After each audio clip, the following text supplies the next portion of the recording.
Hi, my name is Kat, and I'm here with Professor Ba. Welcome to NDISC Chat Room. So to start out, can you summarize your seminar and highlight your main argument? Yes, thank you for giving me this opportunity. The main argument that I present in this chapter is to question some of the taken for granted history of the advent of the liberal international order. So I go back to the archive and revisit one of the episodes at the foundations of the liberal international order after World War II, looking at the UN Trusteeship Council, which is one of the 6 organs of the United Nations, and revisiting the origins of the nuclear regime, especially as it relates to the United States conducting its nuclear test in the Marshall Islands. My broader argument with all this is that humanity has always been defined in an exclusionary fashion within liberalism and within the liberal international order. And this is literally a questioning of the predicates that we take for granted when we think about liberalism and the post-World War II world order. Continuing on these themes and focusing in on your read ahead, you draw this contradiction between colonial powers promoting a benign governance of states not yet ready for self-government, with this concept of blasting of humanity against peoples deemed disposable and dispensable, like the Pacific Islanders, as you mentioned. Can you explain this dynamic a little bit more and talk about its impact on campaigns for international human rights? Yes, great question. To go back to a previous episode before the Trusteeship Council, because the Trusteeship Council was a legacy of a previous institution, which was the mandate system from the League of Nations. So World War I ends. There are 3 empires that collapse: the Austro-Hungarian Empire, the Ottoman Empire, and the German Empire. What to do with those former colonial possessions?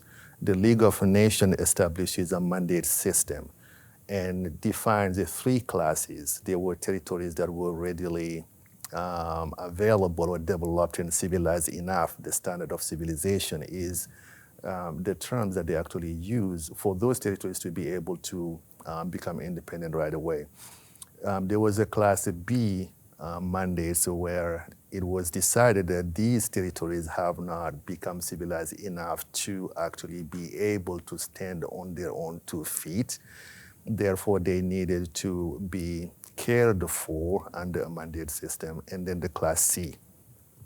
Now, after World War II, the League of Nations disappears. It's replaced by the United Nations, and the United Nations establishes the trusteeship system, which is a continuation of that.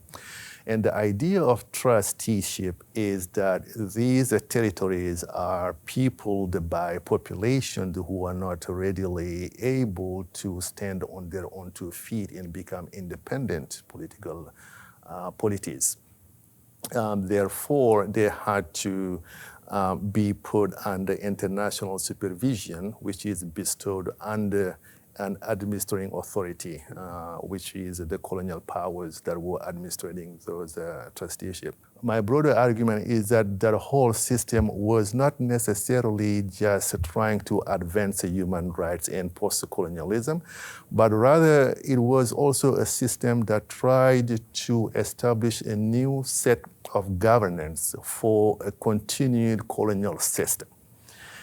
And the population in the former colonies tried to argue for broader reform rather than just the new institutions which actually entrenched colonialism at the time. Moving to some of your other work, your articles have covered a wide range of African nations, primarily in the East, West, and Southern regions.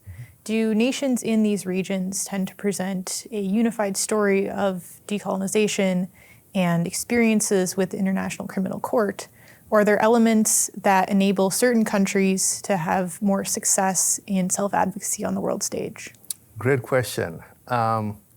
Yes, clearly decolonization unfolded differently across different regions, even through different time periods. You think of most Latin American countries, for instance, who went through their decolonization phase and become independent almost a century prior to most African states.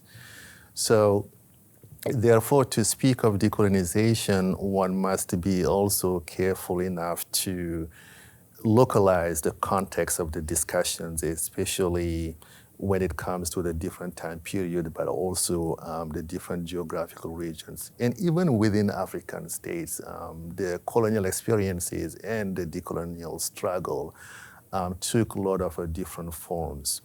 My own work is mostly within international relations, so I'm not a comparativist. And as an international relations scholar, I try to look at broader pattern that allows me to develop arguments that could apply to different contexts. One is that you would see how a lot of countries from the global south across decades have had a very suspicious relation or very skeptical view of international law in general. And that skeptical view about international law comes out of their colonial experience. That's true for Latin America, true for Asian countries, true for African countries. If you think of the origins of international law itself, it came about through the colonial encounter. The Spaniards arrived in the Americas in late 15th century, early 16th century, and developed a set of rules and guidelines that would govern their contact with the local populations in the Americas. That's the origin of international law. And international law entrenched and legalized and governed colonial relations. To this day, there is some remnants of that history, of that colonial history of international law. Therefore, you will find a lot of African states, although being eager members of the International Criminal Court, have also developed some uneasy relation with the international legal system. You would see, for instance, that African states would call into the ICC to come and investigate conflicts that have occurred in their countries and prosecute people who may have been perpetrators of war crimes or crimes against humanity or even genocide.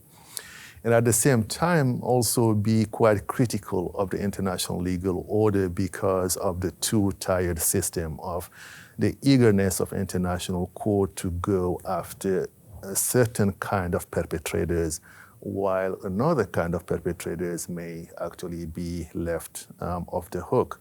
Moving on to the final question about your upcoming work. You have a book project titled Against Humanity, Race, Empire, and the Liberal International Order, and a secondary project thematically titled Re-centralizing Decolonization as Ontological and Sifting Through the Archives of Liberation. Can you talk about these projects a little bit and explain what you hope to illustrate through them? Yes, the first project, the one titled Against Humanity, Race, Empire, and the Liberal International Order, the chapter that I started with earlier is part of that broader project, and it is a critique of the Liberal International Order, and I do so by going back to its foundations, the immediate post-World War II era. So I look at the mid to late 1940s. And as I said earlier, one of the main points here is the UN Trusteeship Council and nuclear colonialism. I also look in another chapter at the Universal Declaration of Human Rights and the French colonial wars, especially the one in Madagascar, because they occur at the same time, 1947 to 1949. And finally, I look at the Tokyo Tribunal, which put on trial a number of Japanese officials for crimes that they have been accused of committing during World War II.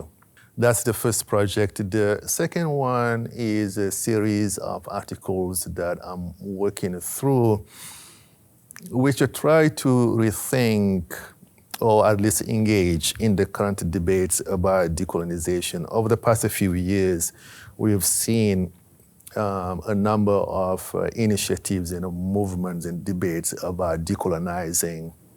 A lot of institutions, a lot of spaces, a lot of ways of doing some things, decolonizing museums, decolonizing the university, decolonizing the curricula. And I try to engage in that debate by inviting folks to go back a little bit and think about the ontological grounding of decolonization, about the material groundings of decolonization. Now, one way that I do that is, again, going back to history, and this time I'm going to the interwar period, looking at this institution that was called the League Against Imperialism, which was created in 1927 in Brussels. The other project within this broader interest in colonialism and decolonization is working within the French colonial archives and thinking about how the French brought together both penal colonialism and settler colonialism in some of their colonial possessions. They have some colonies typically located quite remote from Europe, like in the Indian Ocean or in South America.